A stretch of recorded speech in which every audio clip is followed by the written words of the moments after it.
jump out and jump back in. All right. You have come to the Converse and Ninjaverse in the middle of technical difficulties. Yeah, we're having difficulties. As always. Well, wait. I'll edit all this out until Mike gets back. Right. Hello, public. Yes, hello. Welcome to Technical Difficulties. Yes, the new podcast about Converse and the Ninjaverse. This is how we fuck things up. It's the meta podcast. It is the meta podcast. Yes. Where's Yeezy? Yeah, we're I Kanye. need him to Yeezy. Yeezy. Wasn't he on? They call him. Yeah, he was in concert with like a fucking bandana around his face and sunglasses and I don't know. I don't know. Jesus. I got nothing. Oh my Jesus. Mike, are you still here or are you just frozen? No, he's gone. He's just there's just a little picture down He's just staring at me into my soul. I don't like it. Mike. like that clown. No, fuck that clown. I showed the kids. The kids were fine with the trailer until the clown showed up. They're like, clowns are evil. Okay, now he's gone. Mike is gone now. He's not looking at me anymore.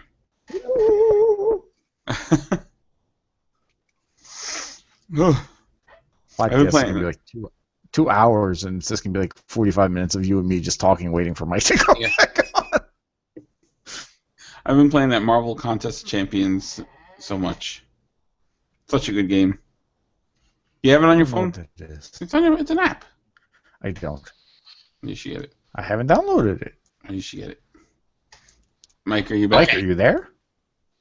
Hey, there he is. Hello. Are you there? Are you there? Can you hear us?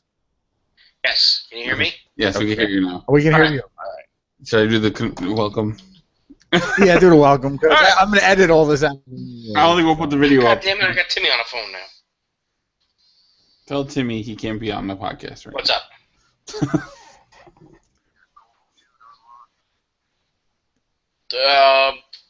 No. That's never good. On a very special What's the episode matter? of Converse in the Ninjaverse.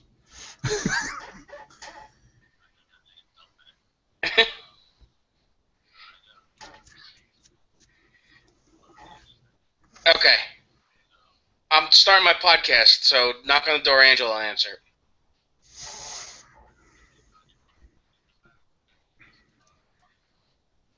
Okay. Yeah, don't put the video up this week. No, I actually haven't been doing a video. I haven't put the video up. Okay. Nobody's been watching it anyway. Nah. All right, thanks. I might only do that after special things from now on. Yeah. Okay. All right. You don't fucking All right, around? you good? Getting rock salt, pet safe rock salt delivered. Gotcha. Nice. Okay. All right. 3, 2, 1. Hey, everybody! Welcome to Converse in the Ninjaverse episode 105. I'm Will. I'm Chris. Everybody forgot who they were. I can't say I'm Mike until he says I'm Chris. Otherwise, it fucks all things And up. I said I'm What Chris are you gonna do? 5 Just fucking minutes Just ago. show up and disrespect his artistry and interrupt him? I'm gonna let you finish, Yes. but first we gotta do the box office. Can I finish? Can't finish. That was a Dana Carvey bit, wasn't it? Yeah, that's. I've been it was. Him doing Ross Perot. I've been watching Saturday Night Live all weekend, so Nice. that's why I did that. All right, so let's get to the box office because we got some stuff to This do is a fucking train wreck already. already. It's been there. All right, the box office. 15 minutes already. We absolutely have, but nobody knows. Yes. All right, the box office. Number 1, the SpongeBob movie, Sponge Out of Water, I heard it's which took in surprisingly fun. $55.3 million. All the money for the I weekend. don't care. Yeah, SpongeBob I was like kind of over its time. SpongeBob. What? Just at this point. I'll probably see it at some point because I do enjoy SpongeBob, but I'm just not into the movie. Number 2 was American Sniper, $23.2 million, $281 million total. Number 3 was Jupiter Ascending. On its first week. Which, on its first week, took in $18.3 million. I've been hearing kind of mixed things about it. It looks cool. It looks cool. I think so far the biggest disappointment for me out of hearing everything coming out of Jupiter Ascending is the one thing that didn't come out of Jupiter Ascending, which is the Batman Superman trailer. Yeah, it was heavily rumored to be there. It was heavily rumored to be attached to it, and it was not. So I don't know what to make of that. You know, number 4 is. Oh, I got to back us up a little bit. With American Sniper, they're doing so well and becoming a phenomenon, and it's been very polarizing, I guess, for people. People are still talking all kinds of shit about it, but they're starting the trial for the guy who wound up killing Chris Kyle in Texas. Yeah. They got to try and find a jury of people who haven't seen this movie. Not necessarily haven't seen this movie, but don't have an opinion of, already phased as to how they're going to judge this guy. Yeah, that's going to be tough. Yeah, that is tough. It's a very interesting thing about media now is affecting life. This piece of film that's based on this true thing is now going to actually skew what happens with the rest of this guy's story. Pretty much. Yeah. Yeah, so that's gonna be interesting. I know that's not really an upnote, but I just needed to kind of. I don't know where I was going to shoehorn in the tragic murder of an American soldier who was trying to help a guy. But that's one of those things. It's odd, it's weird, and it just continues to add on to the weirdness of the whole thing. Yeah. Oh, and shitbag Jesse Ventura, who I've renounced as all my support for, he came out and called snipers cowards as well. Oh, okay. Wow. Good for him. Jesse Ventura, who sued the widow of Chris Kyle for money. Who sued the widow of the Yeah. That's about as political as we get on the show. I'm glad Predator killed him. He had a sweet gun, though. He did have a sweet gun. And then everybody got that gun later in movies. Everybody else. Terry Crews has one that shoots rockets. All right, what was number 4? Number 4 was Seventh Son, which is the new Jeff Bridges movie. Oh, yeah. Friend of the show, Brittany Brombacher, saw it over the weekend and walked out. Is that bad? Yeah. I've heard nothing but bad things so far. Only took in $7 million. Yeah, it only took in $7 million. And that's in its first week as well. And then number 5 is Project Almanac, took in 5.2 for the weekend and 15.6 total. Much better than Mordecai. I've heard I've heard good things about Project Almanac. Chris Jensen, author, went to go check it out with his kids, and they enjoyed it. It was better. He phrased it as much better than he expected it to be. Good, cool. Well, on the follow-up to last week's discussion, Will just brought it up. Will took his girls to see, or took one of his girls to see Mordecai last weekend, and Mordecai has dropped to. It was 9 last week, I believe. It was 9 last week. Yeah. It was 16 last week. That's right. It opened at 9.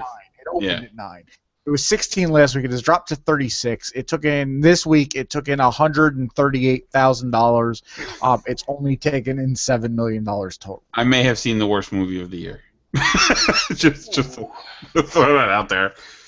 Yeah, I don't. That matters. It's not making money. I liked it's it. Just not. I don't think it's making. It didn't. You know what? It's one of those weird things. They didn't quite know how to market it. I thought it took place in World War II. I didn't realize it took place in current day. But they're looking for a World War II era painting. It's marketed weird. And that's the thing. Like, I didn't know. Like, it looked fun. I'm like, I'd be into seeing this, but I didn't know what the movie was about. I thought he was a spy, but he's an art collector. From the trailer, tell you what it's about. Yeah, I thought he was a secret agent or something. Guy getting shot all the time. No. Yeah. That's the thing. We've got 3 people on this podcast, and all of us have taken away something different from the trailers. So, that has nothing to do with the actual story of the movie. Yeah. How not to market a movie. Yes. You can go and just pretend it's an alternate reality with Pepper Potts and Paul Bettany. That's pretty much what you got out of that. Yeah. Who will be appearing this summer as the Vision. Yes. But we brought up that there was a serious lack of Batman-Superman trailer in Jupiter Ascending. But there were trailers that just came out this week. One very in particular trailer that was two trailers, but one was very scary, one was very cool. One that was really cool was Daredevil, because we didn't talk about that last week. Yes, we didn't talk about that last week. I did catch the Daredevil Netflix trailer. That's my weekend that weekend. I'm all of it. I'm looking forward to it. Yes. Apparently, by the end of the series, he will have his actual Daredevil costume instead of the black pajamas he's running around in. But yeah, well, it's it looks every good. superhero's got to start somewhere. Mm-hmm. I wanted to wear the yellow and black costume, honestly. I hope the yellow and black I would have costume. dug the yellow and black costume. But I think that's a little too. I think that's a little too goofy. He just needs one appearance. Just one appearance, like he's trying to not, and somebody's like, no. I know you. Maybe. He's blind. He can't make it. He comes out, fucking a comforter. But it looks really good. You see the back of Wilson Fisk, so that's pretty much it. But it's just Daredevil kicking some ass and bleeding on the street. Yeah, and it looks good from the 2 minutes or whatever, minute and a half, whatever it was. It looks good. So it looks like it captured more of the spirit of Daredevil than the movie did. I just like You're not going to squeeze 20 years of continuity in an hour and a half. So yeah, but now the scary trailer was Poltergeist, because I forgot they were remaking that, and that shit just showed up. Yeah, I think we had talked about it on Tales 6 months ago. Yeah, we talked about it a while ago. I think when they first started production. Yeah, I'm on board. A little history. I'm kind of. Go ahead. I'm just saying. I'm on board with it. It's. Can I finish? Yeah, I'm on board with it. I mean, it's definitely kind of playing into the new thing of the scary movies with all the jump scares and jump cuts and all that stuff. But it definitely, I think, has got the style of the horror movies definitely changed to, and I guess they got to cope. Sam Raimi's producing it, so that helps a lot, I think. Mm-hmm. And it's odd to say, but Poltergeist was always kind of the family horror movie. Yep, it was PG. Yeah, it was PG. never. Yeah. Because it's not, it's scary, but it's not gory. Well, there's that one point when his face is falling off. Yeah, that one scene when the face is falling off. But back then, in the 80s, you had a lot of people's faces falling off. That happens in Indiana Jones. That happened in, all the Indiana Joneses and stuff. See, I don't remember that when I was a kid. I don't remember his face melting when I was a kid. I don't know why I don't remember that. I think I blocked it out, and I saw it years later. I'm like, oh shit! I haven't seen the original Poltergeist in so long. Yeah. I remember the face falling off scene mostly because I can remember watching the movie with my aunts and uncles. They were late teens, early 20s at the time, and they moved me into the other room for that scene. In Poltergeist or Indiana Jones? In Poltergeist. Oh, okay. When the guy's face fell off. All right, well, back when Poltergeist hit HBO, that's when I watched it with my mom. I was in kindergarten. That's probably about the same time, yeah. Yes. And now this is before 24-hour cable networks and all that shit, so you actually had static on the TV at night?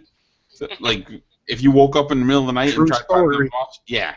So I'm watching this movie, getting freaked out when I'm a little kid in kindergarten. I wake up because I have a bad dream. I turn on the TV, and there's static. I'm pretty sure there was a shit stain going from the TV to my parents' room. Because I was and then we went to our friend's house a week or two later, and the development that they lived in looked like the development from Poltergeist. I'm like, I'm never going swimming anywhere in this place ever. Yeah, a lot of people take different things away from Poltergeist that hang with them as that's the scary. Whether it's the pool, most people it's the clown. We ate the clown with my friend. It was the tree. The tree with me. I was the tree. I was a kid who was horrified of the tree Because I had a big tree outside my window, always. Yeah. And you're looking at that tree sideways like, don't start none, won't be none. That wasn't the tree that almost killed me, though, right? It might have been that tree that almost killed you. Yeah, so it is very similar. That was out my window at one point. You know what I didn't? You know what I didn't like about the trailer though? They showed that clown shifting positions. Yeah, they did. I was like, and I mean that's the definite. That's always a scary thing in a movie where there's an inanimate object like a doll or a toy clown or, whatever that starts moving. That always kind of fucks you up. Yeah. That was in the Goldbergs. They did a Poltergeist episode where the clown. Adam had a clown and he kept moving the clown and tied a walkie-talkie to it so it was making noise, and he would throw it out and he would come back. And it was a great episode. It was a great episode. Because he was supposed to go see The Great Mouse Detective. Yes. Real quick, though, did you see Fresh Off the Boat? I forgot to watch Fresh Off the Boat. It's on ABC.com right now. The first 2 episodes are up there. It's hilarious. It looks hilarious. The mother is just the best thing ever. She's almost as good as the mother from the Goldbergs. As Beverly? I know. She's just loud Asian mother. She's fantastic. Nice. Oh, I'm gonna have to watch it. There's one scene. She walks into the husband's restaurant and the people are just drinking water and eating their dinner. She's like, "Why you know what I'm here?" I saw that. That's been in the TV commercial. Oh my god, it's so good. And there's a guy in it. I can't remember his name, but you know the face to see me. He does a lot of Adult Swim stuff. I think he was on the one that makes fun of like NCIS, the fucking, you know what I'm talking about. That show. But yeah, I can't remember his name off the top of my head. Yeah, you know the face. But yeah, I definitely have to catch it because I just forgot that it was on last week. Yeah, definitely check it. I think episode 3 is on this week. So, speaking of which, Agent Carter's almost wrapping up. Yes. They only have a couple of weeks left. Two weeks. Oh my god, they got a lot of shit to cover in 2 weeks. Well, they're kind of ramping up a little bit. Yeah. They're moving towards a resolution, and I don't know how much you guys are caught up on it. Oh, I'm up to date. So. Do you think that they're going to make it so that little girl is Natasha Romanoff? I don't know. I don't think they're going to do that just because it wouldn't make sense to the traditional movie-going public. Because if you have Cap, who'd be like 90 years old now, why is this little girl not 90 years old? Because they never said she's a super soldier thing. They just said it was a training program. Okay. So, but yeah, they're in possession of Captain America's blood. What if something happens with that little girl? They need to save her, and they put Captain America's blood in her to keep her alive, and then she becomes property of the United States government. I don't think you're gonna see that little girl again. I don't think so either. But yeah, if they were gonna make her the Black Widow, it would have made sense. If somebody wrote the script that far and then handed it to me, I would say, all right, she gets a variation of the super soldier serum put in her from Captain America's blood, which they have, and it turns out that Natasha Romanoff is really like 78 years old. That's still a piece of ass. She's good for her age. Yeah. She looks real good for her age. Yeah. I hit it. Just saying. And it was nice to see the Howling Commandos back. Yes, I love Dum Dum Dugan. He's my favorite. And I also like that they did some interesting, a little bit of the character development with some of the SSR guys. Yeah, the guy suffering like the post-traumatic stress disorder in the middle of the firefight. That was interesting. The kids didn't quite understand what was going on, so I had to explain that part to them. But I mean. And then him telling that story, I think, was one of the most, it was a good realistic kind of. I've been living the lie. I got the Medal of Honor for something I didn't do. That was a mistake. Yeah. The show's been a pleasant surprise. I mean, I was expecting it to be good, but it's really, really been holding my interest. It's really good. Although I am just dying for S.H.I.E.L.D. to come back now. I'm waiting for S.H.I.E.L.D. to come back. And, the way these Marvel movies have been going, that you're kind of watching things on the outskirts of the superhero stuff. Mm-hmm. With a little bit here and a little bit there. As much as I'm enjoying that, and I've always been more of a Marvel guy, I'm kind of in love with this new Flash show. Yep. It's done. It's not only is it so much better than the other Flash show, it's the best Superman show. It's doing a better job of telling that type of story than any other one of these, any DC show has ever done. I just love the fact that they're not shying away from the comic book stuff. They're just embracing it. They're just jumping in. They're like, cool. This is what we got. We got Pied Piper. Yeah. And it made Pied Piper kind of like believable and cool, and you're like, oh, and he's an interesting character because he's a prick and he was kind of friends with them. Mm-hmm. And it was interesting. I don't know much about Pied Piper from the comics, and I don't know if the character's gay in the comics, but they made him gay on the TV show. Yeah, I don't know if he is or not. I mean, he might be. I know they started kind of, when they started outing some of the sexualities of characters in the 90s, they kind of threw existing characters, they kind of threw out that... Like North Star. Yeah, exactly. Yeah. Well, North Star was always kind of hinted at in the background, and there were some that there was always a little bit of suspicion here or there. But, aside from that, they just have done a good job. And the fact that Captain Cold wears a parka with a big frilly fringe on it, I love it. Yep. Like they had Peekaboo on this last week. Yes. I don't know Peekaboo. I mean, she's a more recent character. Yeah, she is. I had to look her up, but... Me too. What was that? Uh-oh. I think we lost Mike again. I think we lost Mike. Yeah. Well, anyway, there you are. You're back. Oh, sorry. I didn't even realize I froze. I thought you guys just shut up for a second. No. No, we were saying Peekaboo. We had to look her up, and... Yeah, I had to do the same thing. I kind of had to look her up to remember who she was. But when I see, with the teleportation, I'm like, oh, Nightcrawler. Yeah. And, the little-known fact that even though Nightcrawler is a Marvel character, he was originally designed to become a member of the Teen Titans in the DC universe. Mm-hmm. But they thought he was too weird and silly looking, and the character would never catch on. And he's one of the greatest characters ever. Yeah. But yeah, Flash, they just announced this week that Beth from Walking Dead, what's her name, Elizabeth Kinney or something like that? Emily Kinney is going to be playing a female version of the Bug-Eyed Bandit. Which I've never heard of the Bug-Eyed Bandit. He is a Atom villain, so I guess she will be an Atom/Flash villain. Mm-hmm. Okay. Well, they have the Atom and the Flash in this universe. Yep, and Atom's in the suit, and he looks pretty good. She should be showing up in episode 18, from what I hear.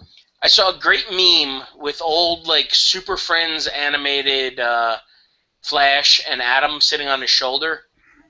And Atom was saying to Flash, hey, let's go hit on, what's it, Felicity? Not Felicity. Yeah, Felicity. Yeah, Felicity. Let's go piss off Ollie and hit on Felicity. Nice. Because she's gotten herself around with those in the Justice League. Nice. I think she's kissed every Justice League member on the show except for Black Canary and Vibe. I think she almost kissed Vibe, maybe, possibly. Yeah, maybe. But the other thing is, going back to Flash real quick. Oh, last week pictures came out of Mark Hamill from his upcoming Flash appearance. And he's the fucking old trickster with the old shirt on and everything. It was great. I'm like, he still has the hair. Which is awesome. Now, it's making me wonder if he was the trickster and he's helping find the new trickster, are they going to try to tie in the old show? I don't think so. I don't think they can. They could tie in an alternate universe. They already said time travel is going to show up in the first season.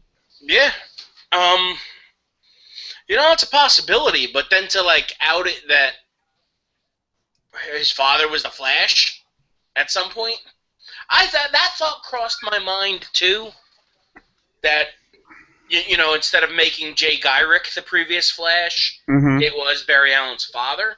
Or Barry Allen's father changed his name to protect himself because people found out who he was. And he really is Jay Garrick. That's what I thought. With a fucking saucer on his head. Yeah.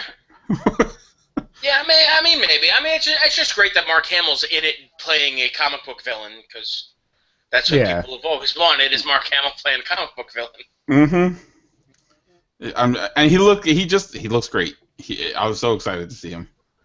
That's gonna be so fun. I think that's coming up in like the next 3 or 4 episodes. He's going to show up. The only thing that would have been better is if he played the Joker, but he's too old to play the Joker. So. Yeah. Although he was the voice of the Joker in the Birds of Prey show for the 30 seconds, not even 30 seconds, 3 seconds he was on the screen. Birds of Prey doesn't count. I own the whole series, all 1 season of it. Say all 3 episodes? No, there was a whole 14 episodes or something like that. And the reason I bought it, honestly, the reason I bought that DVD set was for the Gotham Girls skits from. It was the Catwoman, Poison Ivy, Batgirl little snippets they had. I bought that for the kids when they were like 6, just because. So that's the only reason I bought it. I don't think they've actually watched the show because I know Harley will have a heart attack the way Harley Quinn is on the show. She will lose her fucking mind. She's like, why? So. Speaking of short-lived shows, and this has nothing to do with any of the comic stuff, it was just something I started watching on Netflix. I had it on my queue for a while. Oh my god, there's only 20 episodes. Let me bang this out. It was a Fox show called The Good Guys. Oh, yeah. Colin Hanks, and I forget the other guy. He was in a ton of shit. One of those guys that's always in stuff. But I've watched about 4 or 5 episodes, and it's pretty funny. Like, if you enjoyed Psych on USA, The Good Guys is right up there. Like, if it was a USA show, it would have ran 5 seasons. Yeah. That was a decent show. I watched it. It was not bad. Oh, yeah. I mean, the concept of it, Chris, I don't know if you're familiar. Colin Hanks is the straight-laced cop trying to advance his career, and the other dude is an older cop that they're just kind of keeping on the force because he was like a super cop in the 80s, but he played by like 80s cops rules, like Starsky and Hutch type of stuff. Nice. So he's like roughing up suspects, and he's got an informant that he involves in the investigations. And he drives around an old Trans Am T-top. Oh, it's the Nice. It's Eric from Happy Gilmore. The bad hotel guy from Happy Gilmore. Not Happy Gilmore, the other one, Billy Madison. Yes. Yeah, Bradley Whitford, yeah. Eric! You're gonna give Eric to come. I was like, there was a hotel guy in Happy No, yeah. Gilmore? Those two blend together for me sometimes. They kind of do. You're thinking of Shooter McGavin. Yes. Yes. Who will be at Monster Mania. Really? Yes, in Cherry Hill, New Jersey. Shooter McGavin. I remember him from Dutch just getting punched in the forehead by Ed O'Neill. When they were doing when they did the trailer for Fanboys, and they were rattling off people that were going to be in it, they're like, and Shooter McGavin. Yes. Such a great movie. It was such a great part that that guy's been in a ton of stuff, and he's a good actor. He's funny. He's good, serious. He's good in a lot of things, but Shooter McGavin's going to hang on him for the rest of his life. Yeah, it is. Yeah. I still can't believe that that the girl from Happy Gilmore is the same one from Modern Family. She looks totally different. The girl from Julie Bowen, the PR girl from Happy Gilmore. She's the mom on Modern Family. Oh, yeah, she is. Yeah, she is. Oh yeah, I guess so.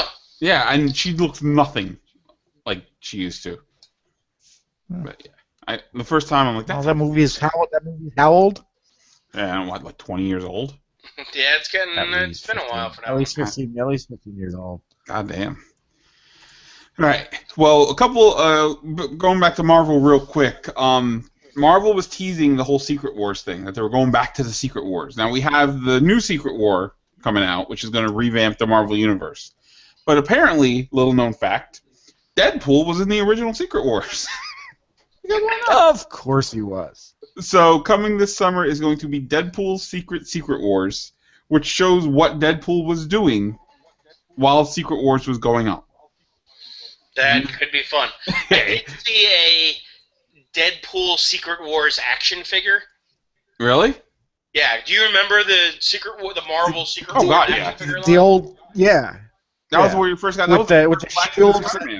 Yeah. Yeah, they had the holographic shields, and you had Spider-Man, and they were like a 3 3/4 size, like G.I. Joe and all that.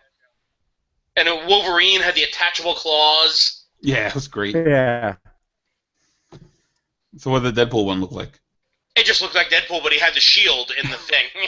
It's awesome. He had a Deadpool holographic shield. And Marvel has now also come out with is coming out with an All Avengers female book, A-Force, which is going to be like She-Hulk, Captain Marvel, all the women of them. Well, basically, the way it seemed like to me, like a League of Their Own Marvel style, because all of the men superheroes are doing the Secret War, and all the women are in charge. Okay. That's what it looked like to me. So. Okay. I mean, I almost feel like they're heavy-handedly pandering to women characters, and we want it's. I think if they just write good stories, they don't have to make here's an all-women's book. Yeah. Yeah. I don't know. Maybe it's gonna be good. Maybe I'm more excited for Deadpool Secret Wars. Because that's just fun to say. Yes. Okay, it's kind of fun. And the rumor coming out of the Marvel camp is that Angelina Jolie may be attached to Captain Marvel as a director, not as the star. Because they want a female director to direct the first female superhero movie. Really? Yeah. She's directed some stuff, but nothing like super actiony, I think, right? The only thing I know that she directed was that one that just came out. The what the fuck was it? I know, I can't remember what it is now either. Unbroken? Oh, yeah. Not Unbreakable. The one about the guy in the prisoner of war camp. Yeah. Unbroken. Let's see. Director. Let's see what she's directed. Africa by the Sea, Unbroken, In the Land of Blood and Honey, and A Place in Time, which was a documentary. So, I guess... just put up in the chat thing if you guys want to check out the action figure it's on. Let me see it. I want it.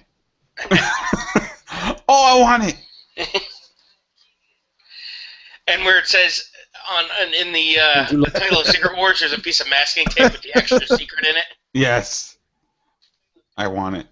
That's awesome. I would totally buy that. That's fun. Yes. Let's see, what else do I have here? G.I. Joe 3, which is going to be a thing. Why? I still haven't watched G.I. 2 yet. I haven't either. And it's one of them things, it's like, I want to give it a shot. I heard it was all right, and I'm in the same boat. I was just like, there's part of me that I want to say, I got a book. No, I can't do it. I actually got pissed off at it again tonight, and I didn't want to watch it. And it had nothing to do with the G.I. Joe movie. I saw that they announced, I saw some of the talk about G.I. Joe 3 and about other movies. But I was watching this past weekend's Grimm, and Victor Scrolls, the guy who was the Mummy. Okay. In the Mummy movies. Yeah. Who played Zartan in the G.I. Joe movies. Oh, yes, he did. He was on Grimm. And I fucking hated him as Zartan. See, fuck that movie. Zartan was the coolest character in all of G.I. Joe-dom. He really was. Yes. And they made him lame as fuck for the movie. Yeah, he was terrible. That movie was plagued with problems. Yeah, I mean, there was that problem. And Marlon Wayans was not the biggest problem in that movie. Marlon Wayans was the biggest problem in that movie. I mean, if you cut out Marlon Wayans of that movie, it gets a lot better. And their super suits? Or acceleration suits? Acceleration suits. What do they accelerate? You. But even just the way, I don't know, there's a lot of problems with the way they told the story to get where it was, to do what they did. G.I. Joe had its issues.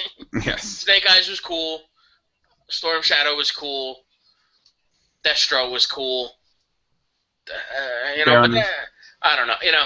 The story, again, had an awful lot to do with not the source material. Oh, that fucking Cobra Commander mask. I just remembered it.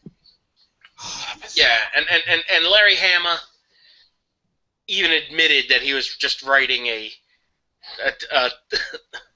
jokingly he admitted that the comic books he wrote were just a commercial for a toy.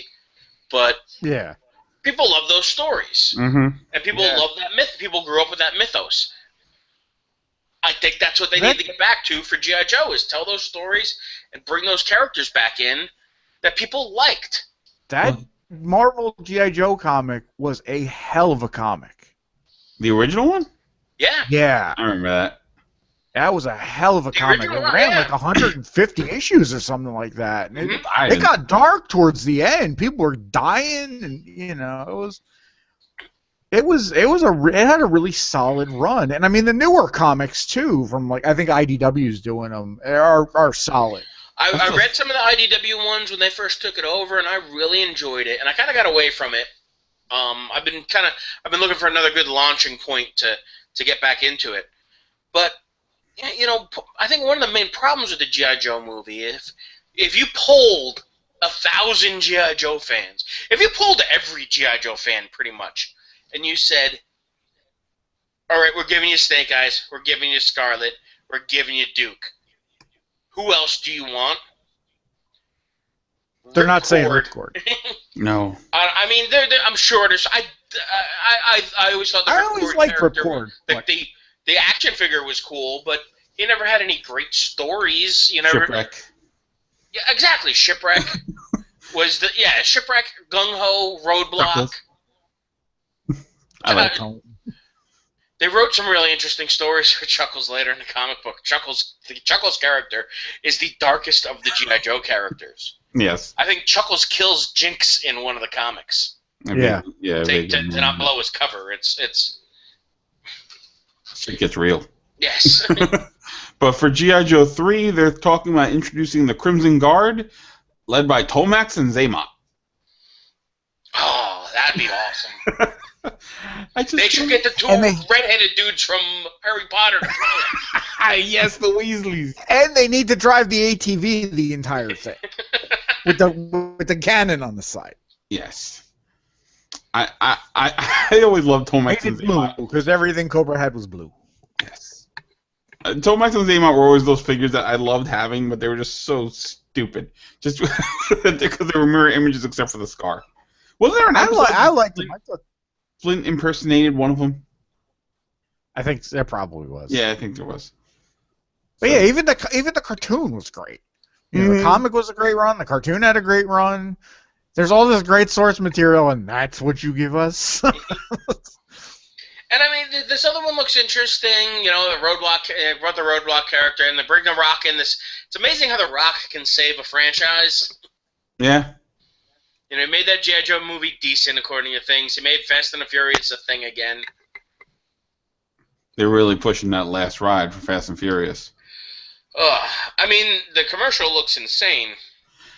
I thought the commercial at the Super Bowl was over, and then here comes a car through the building. I really thought they had moved into a different commercial. Yeah, me too. I was like, what the fuck? I don't think I've seen... There's a car going through a building! Doritos! I can't say that I've seen any of those movies in their entirety. I know for a fact I saw the first and second ones.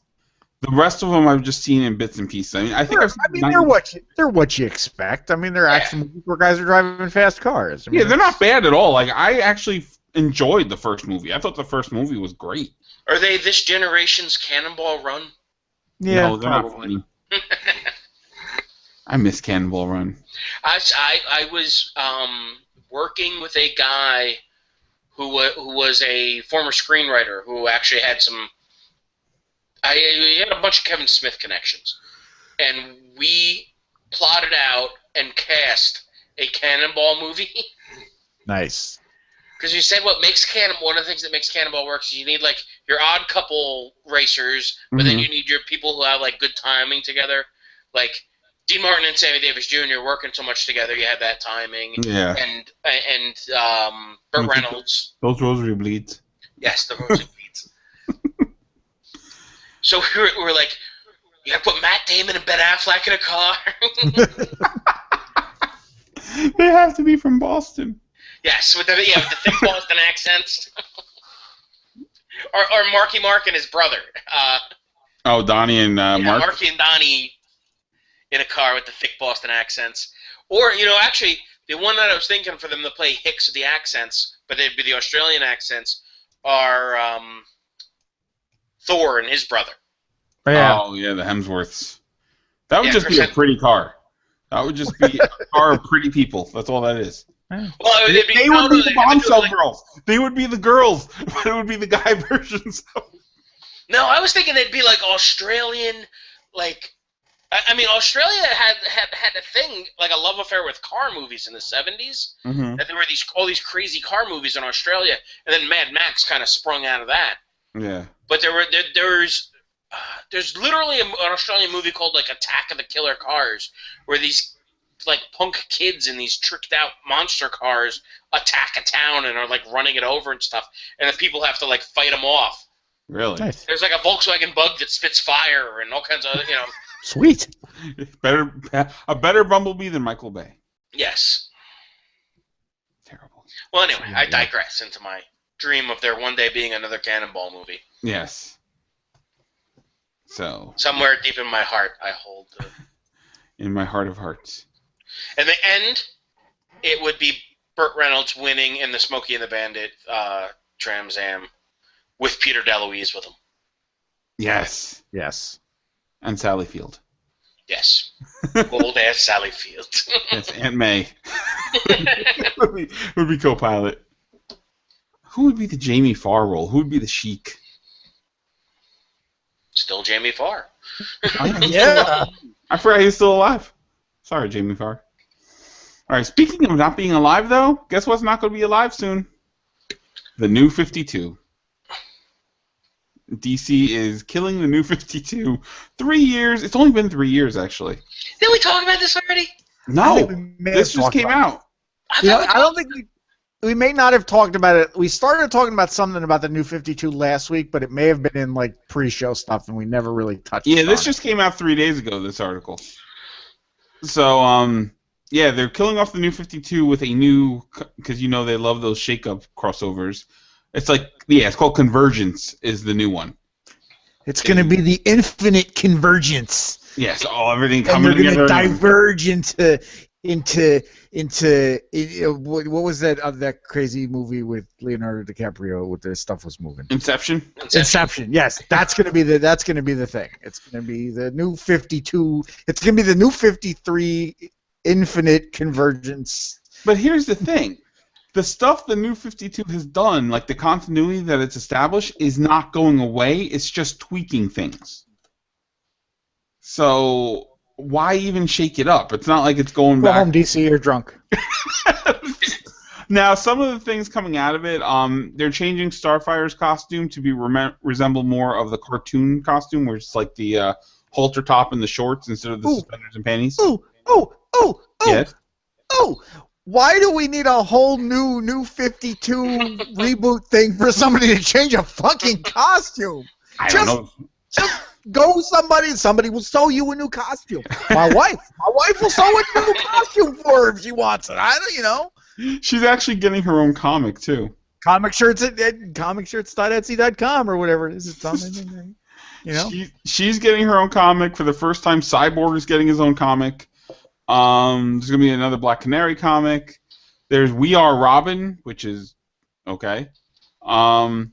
It's kind of funny. There's a We Are Robin thing, and another comic company just did like a whole thing with a bunch of people that were kind of like a Robin. They kind of did like a bunch of Spider-Man. Yes. Come up with new ideas, please. Just a Harley Quinn and Power Girl 6-issue miniseries, which. Okay. I'd read that. I'll read it too because it'll probably be funny. Plus, I love Power Girl. You love Power Girl's chest. Okay, well, whatever. It's the same thing. Everybody does. Lobo's still going to be around. Metro Lobo, he'll still be hanging out. I just posted a Starfire picture. Tell me what's broken with this and why it needs to be fixed. Let's see. Yeah. Like I said, nothing. Suspenders and panties. All right, what needs to be fixed is we want girls to read comics. Yeah. All these. My niece's favorite superhero character is Starfire. Mm-hmm. You know, so I can kind of understand the change. Yeah, my kids too. When the original Teen Titans show was on, they loved Starfire. Starfire and Raven were like, they loved them. And then when I showed a picture of what Starfire looked like in the comics, they're like, why is she wearing that? And I don't have a problem. I don't have a problem with the costume change, but why do you need to reset continuity to just change somebody's costume? Because when they did continuity last time, her clothes fell off. Now they got to shake it up to put them back on. That's what happens. Okay. Go home, DC. So Cyborg's getting his own comic because he's getting his own movie. People made a big shit because Aquaman wasn't going to be blonde in the movie, so he might not be blonde in the comics anymore. Who knows? Whatever. So on Free Comic Book Day, DC Comics Divergence, available Saturday, May 2nd. I think with Aquaman, if you're going to say that Aquaman, comes from the Atlanteans, and they're an ancient race that diverged off of regular humanity, that goes back to the beginning of humanity, the Egyptians, the Greeks, the Romans, or I guess the Romans weren't really there. But anyway, you'd think he'd look more like that, and less like Captain America. But Aquaman's father was just a sailor, right? I think that's what. If I remember, his mother was an Atlantean, and his father was a lighthouse keeper.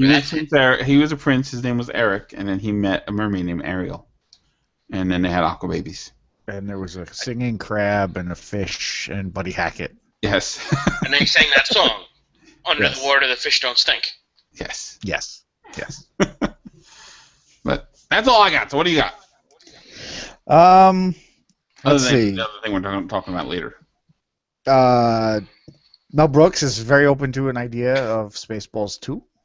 The Search for More Money. The Search for More Money, which I'm okay with. But I don't know if we're ever going to see it. I don't think we'll ever see it. There was always that rumor for years and years and years that they were going to do Spaceballs 3, the Search for Spaceballs 2, The Search for More Money, yeah. Yeah. But this is he came out saying that Rick Moranis is on board for doing it, as is Daphne Zuniga. Oh my God! I still don't think we're ever going to see it. Interesting side note to this was in reading this article, hearing about him being open to the idea of possibly doing a Spaceballs 2, I found out that there is going to be an animated movie based on Blazing Saddles, loosely based on Blazing Saddles, called Blazing Samurai, where dogs and cats are fighting or some weird shit like that. And that was kind of my response. I was kind of like... And that brings up the same bad taste in my mouth that the Spaceballs sequel brought up, which was the Spaceballs cartoon. Oh, that cartoon was terrible. Oh, yeah, that cartoon was so bad. I was so excited for it. It was such a disappointment. Because, I mean, it was like we got, Spaceballs was making fun of all the sci-fi movies, all the great sci-fi movies. And then the Spaceballs cartoon was just making fun of any current movies in the Spaceballs universe. And it was just not... It was terrible. Good. It was, terrible is being kind, I think. I don't really know how I feel about Spaceballs 2, because I love the first Spaceballs, and it's just such a great movie. And Mel Brooks is out, and Mel Brooks is great at doing things to create talk about him. Mm-hmm. Somebody asks him something, and he just, instead of saying, we're not really thinking about it, he goes, why not? Yeah. Which doesn't really mean anything. Yeah. It's just kind of a happy Jewish guy going, oh, yeah, sure, that could happen. I'm not going to say no. So that's I'm kind of taking it with that kind of attitude, like, he's saying he'd be open to it, but I don't think we're ever going to see it. But Mel Brooks is also always great at promoting himself. He could say something like that, so people talk about Spaceballs, and then it get mentioned. He's got an HBO special that's on now. There's a thing that's been running on HBO. I DVR'd it. I didn't get a chance to see it. So he's good at drumming up interest into himself. He's good at kind of directing the spotlight towards himself, but doing it in a fun way. Yeah. Unlike. Well, yeah. I guess we'll go in this direction. I'm itching to segue. I had a segue there, I guess. You had a segue there. Let's touch on it. And Yeah, I've got a couple. I don't want to. I could sit here and holler about it for 2 hours, but I didn't watch the Grammys. Me neither. I don't watch the Grammys because music is so horrible these days. I lost all faith in the Grammys in 1989. Yes. When they introduced the best heavy metal category and then proceeded to give it to Jethro Tull for an album that was neither heavy nor metal. Yes. Well, I looked on the list of winners and I knew like 4 of the songs. I mean, I don't really know much. That guy who stole that we talked about last week that stole a song from Tom Petty. Yeah, he won Song of the Year. He got nominated for a bunch of stuff and he won some stuff. Yeah. So yay, Tom Petty. The Grammys always wheels out some old acts. AC/DC played, Electric Light Orchestra played. Wow, they rolled out ELO. Wow. Yeah, they rolled out ELO, which was kind of like, hey, nobody remembers who ELO was. Nobody now knows who ELO was, and everybody who does kind of remember their songs are like, I didn't know they did those songs. Yeah. ELO is one of those groups that like, oh, they made a bunch of cool music, but nobody kind of attaches it to them. Mm-hmm. You always thought that was a Who song, or I always thought that was it. Yeah. But the Grammys have never been really known to have their finger on the pulse of the music. What music the Grammys industry like to do is when an older act puts out an album now, I guess. When they had an album that people say, oh, this is a fantastic album, that was 20 years or 30 years previous, but didn't get the respect of the Grammy people then, the people who grew up loving that album or will have this respect for that album now will give somebody a Grammy, i.e. Jethro Tull getting it. I remember Bonnie Raitt getting a Grammy that everybody was like, who the fuck is Bonnie Raitt? That was in the late 80s, early 90s. I mean, granted, as I realized that, people our age didn't know then but that introduced me to Bonnie Raitt, and I was like, oh. And that was a really good record. Yeah. And Weird Al won Best Comedy Album. That's good. Yeah, Weird Al always wins Best Comedy Album.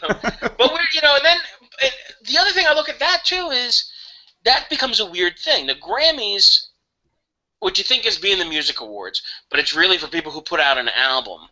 So the other comedy albums that came out were stand-up routines. Yeah. It wasn't. So you're kind of got like an apples and oranges thing there. That Weird Al is putting out comedy music, and these other people are just performing their stand-up, which, I love a good stand-up album, but maybe a stand-up video is better. Maybe that's the medium for that. Maybe it's... Yeah. And I'll give Weird Al the credit because he writes these songs, he plays these instruments. There's more that goes into it, I guess, than I recorded my stand-up routine. Yeah. So I guess if you're going to judge it on the merit of that and the effort that went into it, it's a different type of effort, but... Would you say he's a real artist? Does he respect the artistry? I believe I would. Does Michael Cera respect the artistry? Beck won an award. Because he plays instruments, he writes, he can sing without auto-tune. Yes. So, I would consider him an artist. Now, this Kanye, I never liked. There's not a Kanye West song that I enjoy. I couldn't even name you one. I know it's not really my age group. I know it's not really, it's. We're out of the demographic. We're out of the demographic. We're out of the demographic. I mean, it's not our style of music. I mean, we kind of go on record saying we're rock fans. But there is rap that we all enjoy, and hip hop we all do enjoy. Well, if you had told me 10, 15 years ago that when I'm 38 now, if you had told me when I was 25 that I was going to enjoy pop music more at 38 than I do the pop music that was when I was 25, I would have never believed you. But that's kind of the point I'm at now. Yeah. There's pop music now that's coming out that I'm like, oh, that song's kind of fun. Oh, I kind of like that song. Shit that people are going to crap on, like Katy Perry and Taylor Swift and all that. I'm like, all right, that's a fun song. I like Boom Clap by Charlie XCX. I love that song. I don't listen to regular radio, so I don't get that oversaturation of listening to the top 40 radio when you're going to hear the song twice an hour. Same here. Yeah, well, saying Katy Perry's, we kind of cracked on her last week about the halftime show and riding, one of the Voltron lines. It was entertaining, though. Yeah, it was entertaining. It was entertaining as fuck. The music was catchy. Was decent. It was catchy. My wife, I bought my wife the album. We were listening to it in the car over the weekend. It was a solid album. I'm not going to go out and put it on my iPod. Yeah. But, it was enjoyable for what it was. She is your prototype pop star. She's exactly what you want. She's the Debbie Gibson. Sing. She can. She looks good.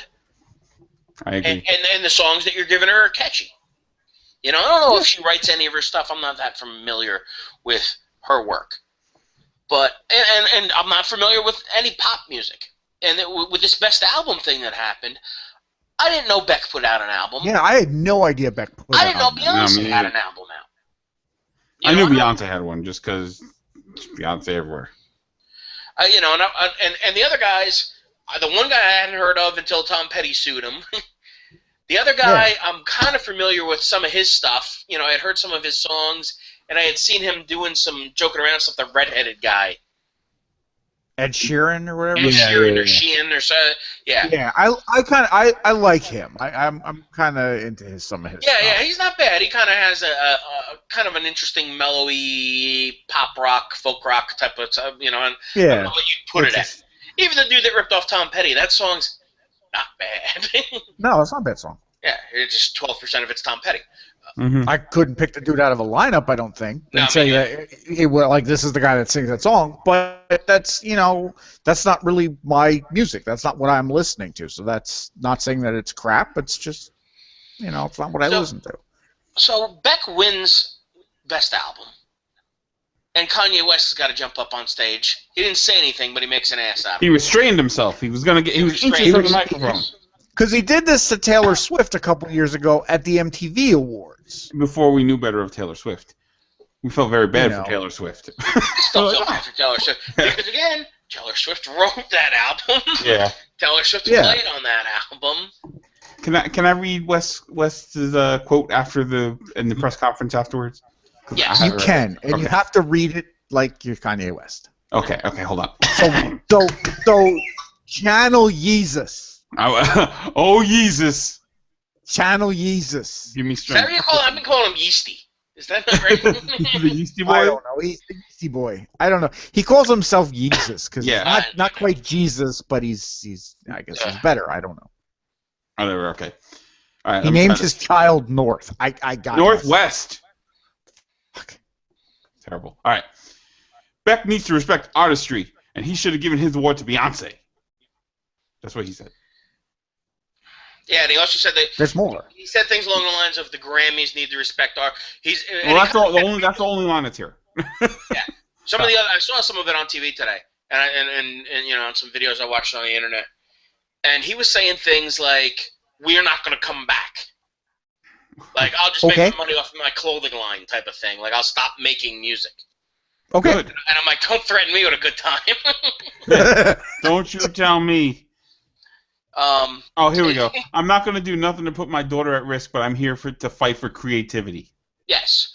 Now, fight for creativity. He says that, and he says that Beck has to respect artists. Now, Beyonce needs... I looked briefly at her album. In the first 3 songs, she had 7 different songwriters helping her, plus about a dozen producers. Mm-hmm. For the first 3 songs. I didn't look at the rest of the album. So you're looking at,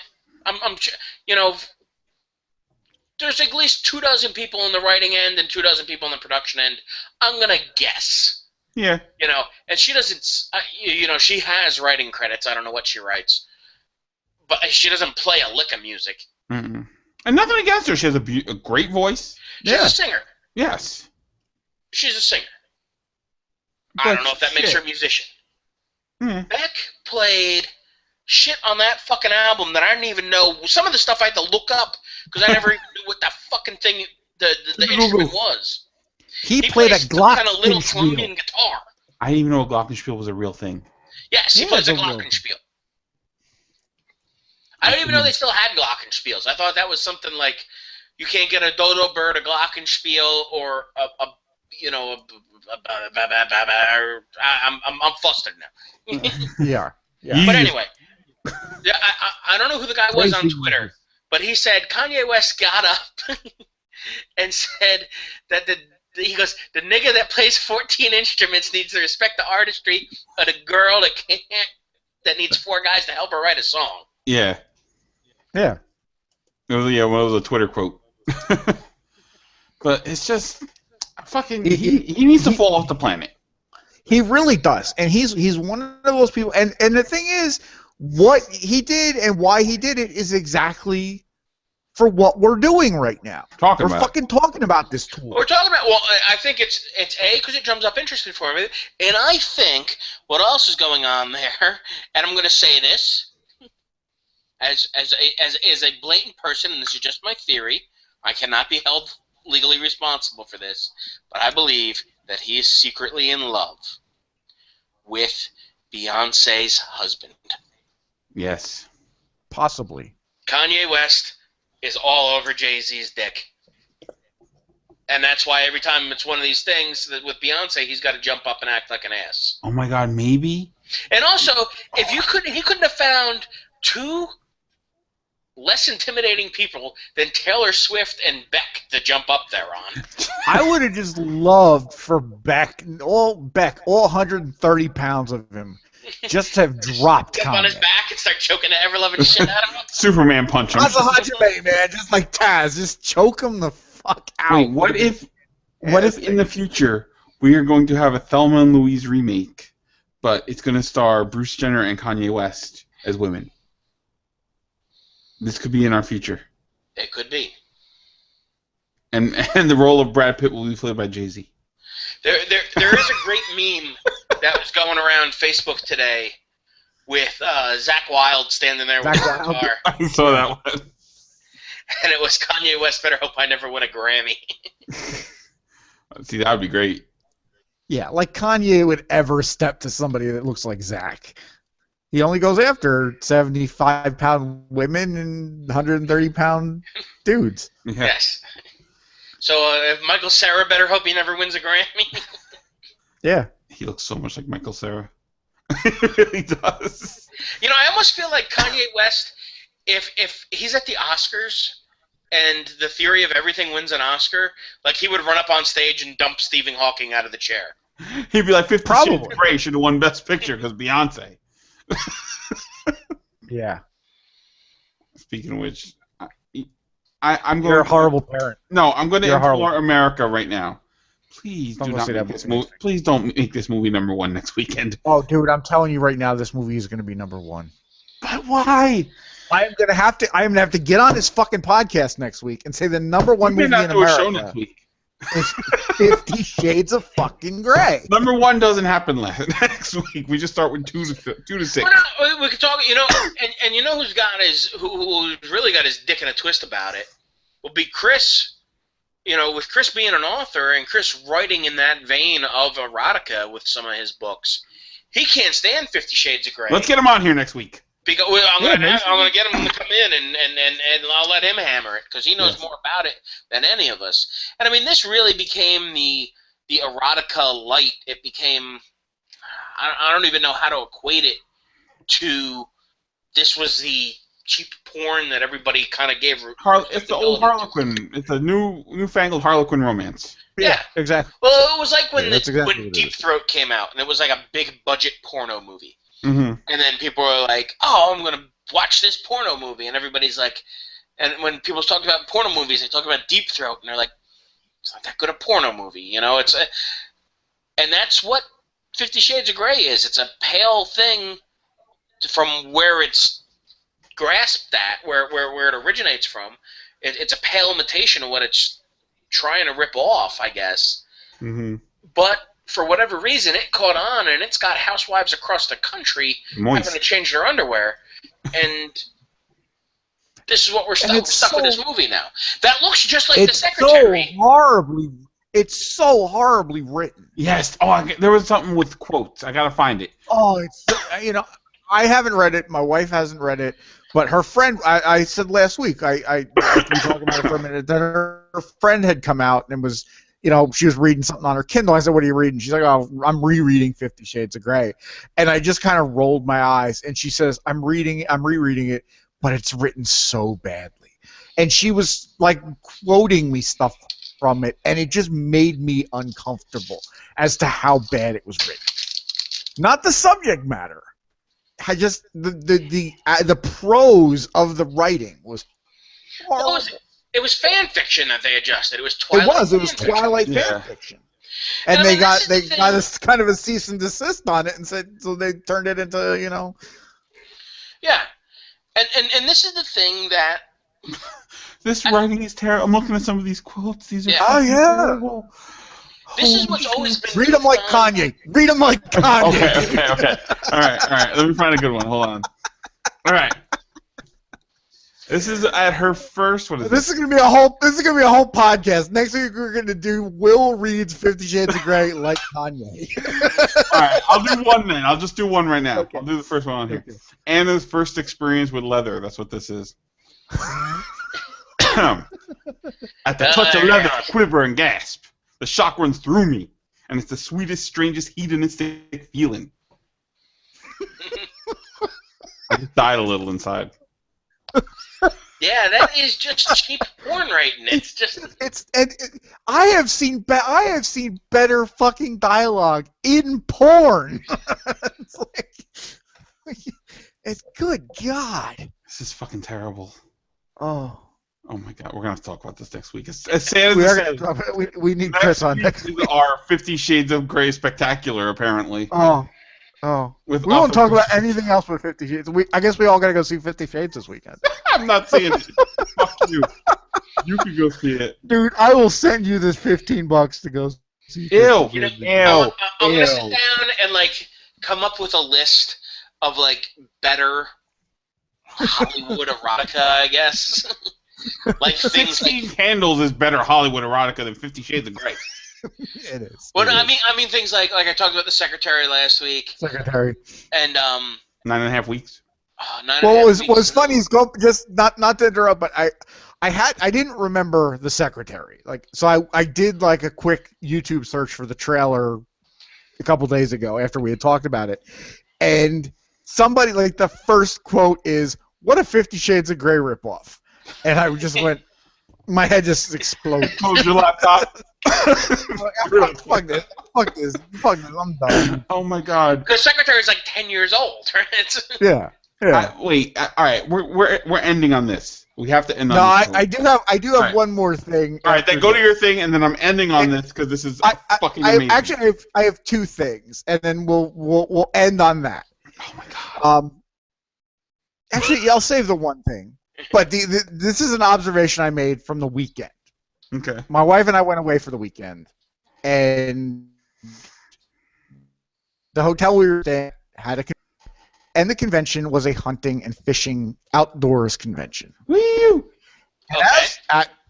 As we're walking past all these people who are standing online with their fucking deer heads and their pictures of ducks and shit, I had an epiphany, and that epiphany was, holy shit, that's how people look at us when we're at conventions. Yep. Because I'm looking at these people and going, what the fuck is wrong with you? Why do you need a picture of a duck? Same reason I needed a picture of, Guardians of the Galaxy Star Wars poster. I'm telling you, man, when we were at Amazicon last year, and there were those... The Amish the Amish that were staying in the hotel. Yeah.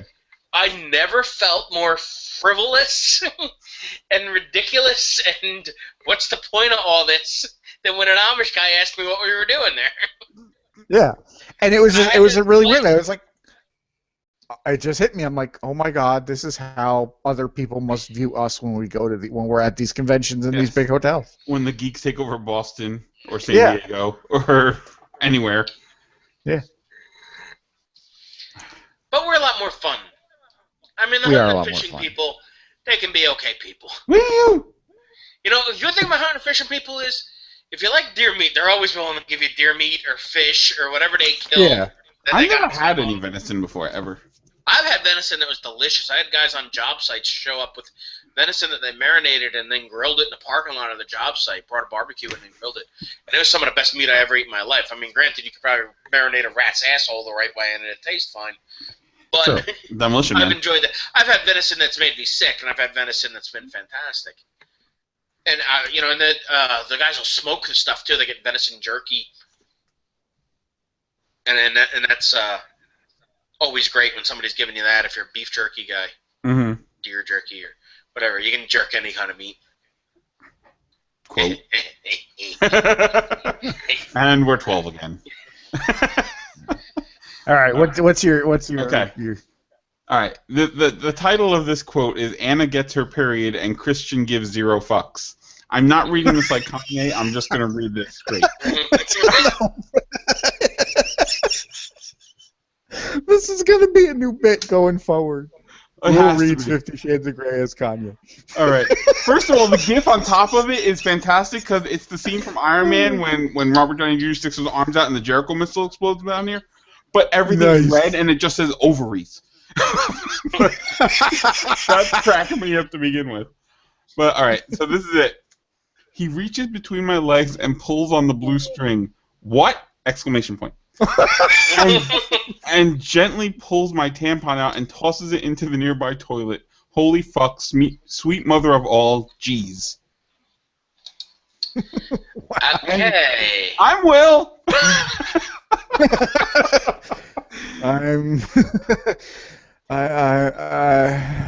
Who am I again? You're Chris. No, wait. I'm Chris. SoundCloud. No, Facebook. I'm stupefied. new hot tag podcast coming this week. Cool. Yeah. I just want to give up. I just fucked up the entire end of the show with this quote. Oh, that's great. You gotta get Chris on here next week. Yeah. We do. Oh, yeah. I'll talk to him. I'll get him involved. Oh my god. Because he'll love to shit on that steaming piece of poop.